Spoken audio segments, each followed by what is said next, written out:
السلام علیکم ورحمۃ اللہ وبرکاتہ۔ میں نے اپنی کہانی ایک آدمی جس کے پاس 2 باغ تھے اس کا اینڈ کیا تھا آپ سے یہ پوچھ کر کہ کیا ایسے گارڈنز دجال کے پاس ہو سکتے ہیں، دجال کے ہی ہو سکتے ہیں، اور کیا ایسا آدمی جو کہتے کہ میں خیال کرتا ہوں کہ یہ باغ کبھی ختم نہیں ہوں گے، کیا یہ دجال کا فالوور ہو سکتا ہے؟ تو میں اس کی کچھ وضاحت کرنا چاہتی ہوں۔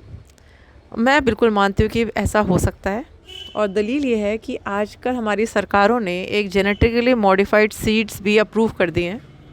یہ ایسے سیڈز ہوتی ہیں جن کی جینز میں چینج کیے گئے ہیں، اس کے جین میں یہ چینج کیے گئے ہیں کہ ایک تو ان کی کوالٹی بہت زیادہ بڑھا دی گئی ہے، اور دوسرا جب ان کے اندر سے پودے نکلیں گے تو ان میں کبھی کیڑا نہیں لگے گا، نہ وہ سڑیں گے۔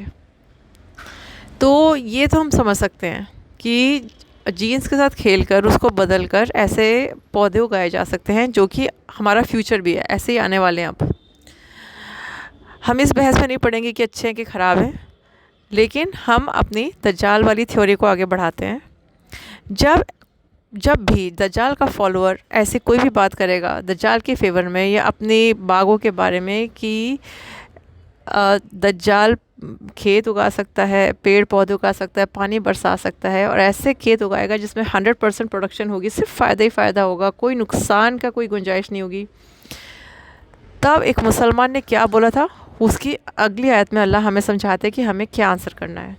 وہ مسلمان اس کو بولتا ہے کہ تم باغ تو اگا لیتے ہو اور اس میں پروڈکشن بھی 100% ہے، پر کیا تمہارا دجال، کیا تم ایک آدمی کو مٹی سے بنا سکتے ہو؟ کیا تم اس کو نطفے سے بنا کے اس کو پورا آدمی بنا سکتے ہو؟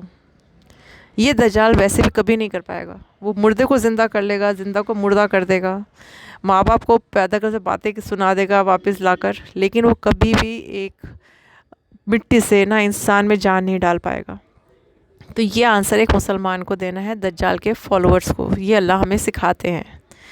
اس کا ایک ایگزامپل، ملتا جلتا ایگزامپل ابراہیم علیہ السلام کی کہانی میں بھی ملتا ہے کہ جب ابراہیم علیہ السلام نمرود سے بحث کر رہا ہوتا ہے کہ میرا اللہ، کر رہے ہوتے ہیں کہ میرا اللہ وہ ہے جو موت اور زندگی دیتا ہے، تو نمرود اپنے آپ کو اللہ پروف کرنے کے لیے اس نے 2 پرزنرز بلائے، ایک کو موت کی سزا ہو رکھی تھی، اس کو چھوڑ دیا، اور ایک بے قصور تھا، اس کو مار دیا، اور کہا کہ میں بھی زندگی اور موت دے سکتا ہوں۔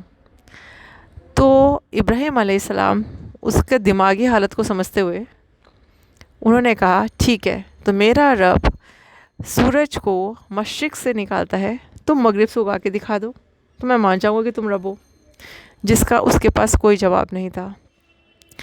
اللہ خالق ہے، وہ ہر چیز کر سکتے ہیں، لیکن ان کی جو کریشن ہے، جو دجال ہیں، وہ سب کچھ نہیں کر سکتے۔ یہ فرق رہے گا دونوں میں۔ السلام علیکم ورحمۃ اللہ وبرکاتہ۔